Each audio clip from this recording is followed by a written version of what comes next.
Hello guys, welcome to my channel playground. Hello दोस्तों, तो आज की हमारी कहानी है पाकिस्तान से आई सीमा हैदर की पूरी कहानी क्या है। तो हम जानते हैं उसकी कहानी। यह पूरी कहानी शुरू होती है मोबाइल फ़ोन पर ऑनलाइन खेले जाने वाले पबजी गेम पर। रबुपुरा कस्बे के मीणा ठाकुरान मोहल्ले का रहने वाला 24 साल का सचिन मीणा सिर्फ 8वीं तक पढ़ा है। कोविड से पहले वह कस्बे में ही परचून की एक दुकान पर काम करता था। कोविड काल में दुकानें बंद हो गई तो उसका काम भी चला गया। खाली बैठा सचिन मोबाइल पर पबजी गेम खेलता था। सितंबर 2020 में गेम खेलने के दौरान वह कराची की रहने वाली सीमा हैदर के संपर्क में आया।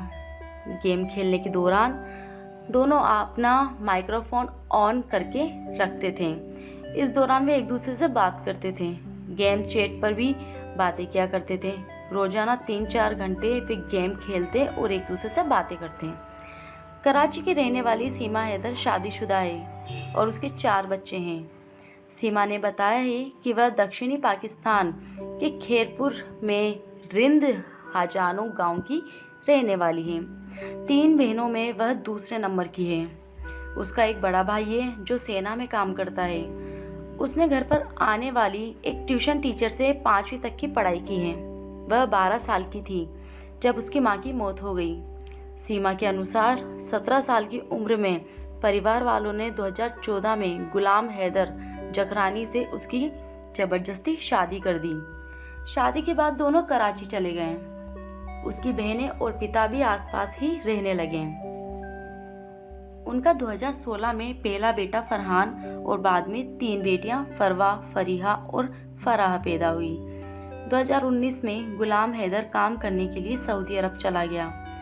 वह घर में अकेले रह गई। उस समय वह अपने सबसे छोटी बेटी की देखभाल में लगी थी। फिर मार्च 2020 में कोविड फैला और सबका घरों से निकलना बंद हो गया। इस दौरान वह घंटों मोबाइल पर टिकटॉक देखती और वीडियो बनाती थी। इसी दौरान उसने मोबाइल पर पहले कैंडी क्रश गेम और उसके बाद पबजी गेम खेलना शुरू किया।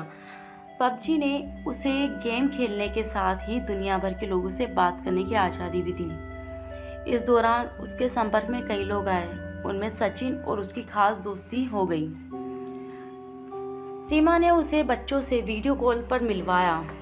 जब किसी वजह से सीमा उससे फ़ोन पर बात नहीं कर पाती थी तो उसके भाई को कॉल करती थी। सीमा बताती है कि एक बार उससे सचिन की कॉल मिस हो गई। इससे वह इतना नाराज़ हुआ कि उसने अपने सभी सोशल मीडिया अकाउंट से ब्लॉक कर दिया। उसका नंबर भी ब्लॉक कर दिया। उसे मनाने के लिए सीमा ने अपनी बाई हाथ की कलाई काट ली। कटी हुई कलाई की फ़ोटो जब सचिन के भाई को दिखाई तब जाकर उसने उसे अनब्लॉक किया। इस बीच दिसंबर 2020 में सीमा के पिता की मौत हो गई। सचिन उससे मिलकर सांत्वना देना चाहता था। इसके लिए उन्होंने गदर फिल्म के बारे में आपस में बात की कि कैसे तमाम बाधाओं के बीच भी भारत में रहने वाला लड़का पाकिस्तान में रहने वाली लड़की से मिलता है। इसलिए उन्होंने भी सभी कठिनाइयों के बीच मिलने का फैसला किया।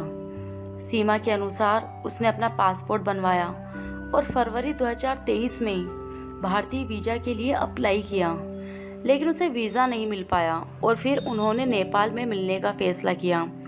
सचिन ने 8 मार्च को कश्मीरी गेट से काठमांडू के लिए बस पकड़ी। उधर सीमा ने शारजाह होते हुए काठमांडू के लिए फ़्लाइट ली। 10 मार्च को दोनों काठमांडू पहुंच गए। सबसे पहले दोनों ने गदर फिल्म देखी और अगले दिन पशुपतिनाथ मंदिर में शादी कर ली। 1 हफ्ते तक वे काठमांडू में पति पत्नी की तरह रहे। सीमा ने माथे पर सिंदूर लगाकर भारतीय पहनावे में फ़ोटो खिंचवाए और इंस्टाग्राम पर वीडियो अपलोड किए। इसके बाद वह हमेशा के लिए सचिन के पास आने के लिए पाकिस्तान लौट गई। कराची लौटने पर सीमा ने सबसे पहले एक ट्रैवल एजेंसी से अपना घर बिकवाने के लिए बात की। यह घर सीमा के नाम पर खरीदा हुआ था। करीब 12 लाख पाकिस्तानी रुपए में उसका घर बिक गया। इसके बाद उसने अपनी और बच्चों के लिए यूएई के रास्ते काठमांडू के टिकट खरीदे और 10 मई को फ़्लाइट पकड़ ली। काठमांडू पहुंचकर उसने पोखरा के लिए वैन ली और वहां से 15,000 रुपये में दिल्ली के लिए एक प्राइवेट बस में अपने और बच्चों के 4 टिकट बुक किए। उसे डर था कि कहीं वह पकड़ी न जाए, खासतौर पर उसे अपने बच्चों के छिन जाने का डर था। बस में कंडक्टर ने उससे आईडी मांगी जो उसके पास नहीं थी, हालांकि उसने इसके लिए पहले से ही तैयारी कर रखी थी। सीमा दावा करती है कि उसने कंडक्टर को अपना नाम सीमा और पति का नाम सचिन मीणा बताया।